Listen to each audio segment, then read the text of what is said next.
Hello, hello. Welcome back to Let's Talk Bradbury. If you have not subscribed to our channel, please do. We need just 2 or 3 more subscribers today to get us to 1,300 total, and with your help, we can get here. All right, so continuing on with my project, Let's Talk Bradbury, where I'm reading all 100 short stories and reviewing them from Bradbury Stories, the collection you see in that image up there. We are getting down to the end, about 17 left to go, and today's story is Bright Phoenix.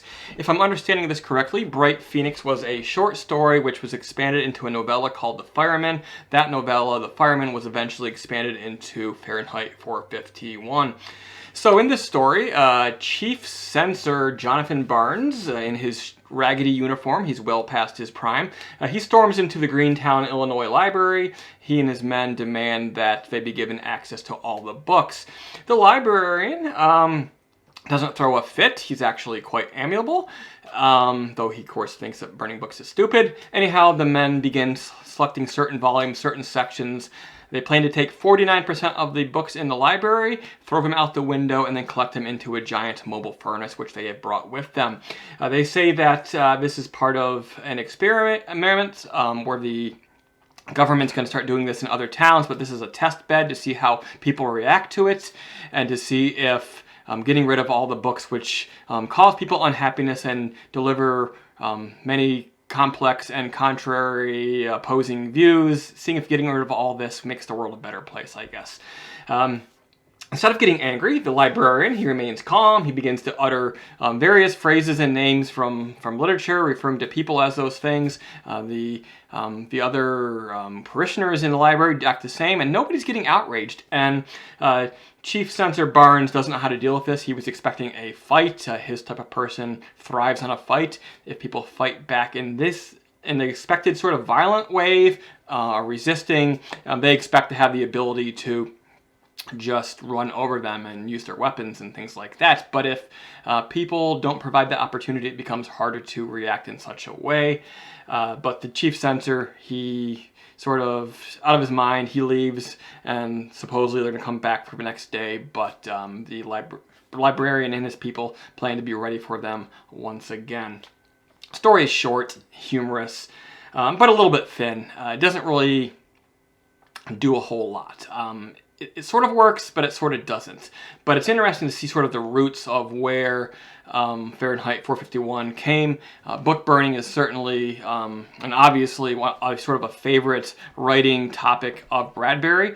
I would have to think that he was very afraid of this concept. I don't know if we were ever in that much of a risk of this phenomenon. And yes, there have been instances of book burning in the world across the ages, and he was writing a lot of his stuff in the middle of the Cold War, but at the same time, is this a fear for America, or is this a reflection of what he believed was going on in the Soviet Union? Was it going on that way in the Soviet Union? I know they did have quite a bit of censorship of books, and a lot of people were sent to the gulags for writing these books, but the books themselves actually survived, a lot of them.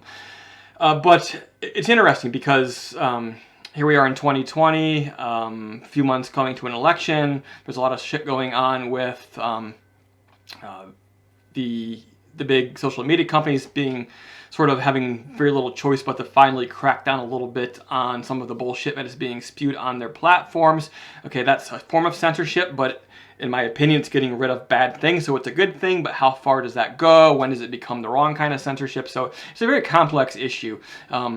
Obviously, people should be free to speak, but at what cost? At a certain point, if the obviously wrong is allowed to go on being spoken unhindered, and it drowns out the good and the truth, how far are we willing to let that go, but also how far are we willing to let the opposition to these things go. So it's by no means a cut and dry sort of topic. But it's interesting because, back in his day, they hadn't even conceived of the internet yet, and, this is talking about paper books, and paper books are, this is a paper book. It's a physical object. It's right here. It has a beginning and an end. now we have the internet. We have digital storage online and offline. And is our information, is the knowledge in these books safer now, or is it less safe than it once was? Certainly a lot of books are still being printed, but a lot of stuff exists pretty primarily only in digital form. Whether by the act of man or by the act of a disaster, sort of like a solar burst or whatever, something knocking out servers. Is our information, is our knowledge safer than it once was, or is it less safe? That's just a very interesting topic to me, and one that, like many of the topics in Bradbury, it remains very relevant today, and we're going to be faced with dealing with it probably more than we ever have at any point in the past. So that's the type of thoughts that this short story was able to bring up into my mind. And if there's another job or reason for a thing that a book or a short story can do, then that, I don't know what it is. It should make you think about something, be it good or bad, and cause you to ask questions. And that is the importance of fiction, in my opinion. The opinion, or the thing that people who burned books, either they didn't understand or they were afraid of. However, even after the books are gone, for a certain point of time, as long as education exists and passing down stories, the knowledge can in some form be preserved in us. So keep reading. All right, guys, that was Bright Phoenix by Ray Bradbury, the story at the root of Fahrenheit 451. If you enjoyed this video, please subscribe to my channel. Whether you did or not, give this video a thumbs up, because that always helps. If you have something positive to say to join the discussion, do that in the comment section. And return soon. We will do another short story review in the form of The Wish, so check that back and see what that is all about. I'm gonna go watch racing. See you later.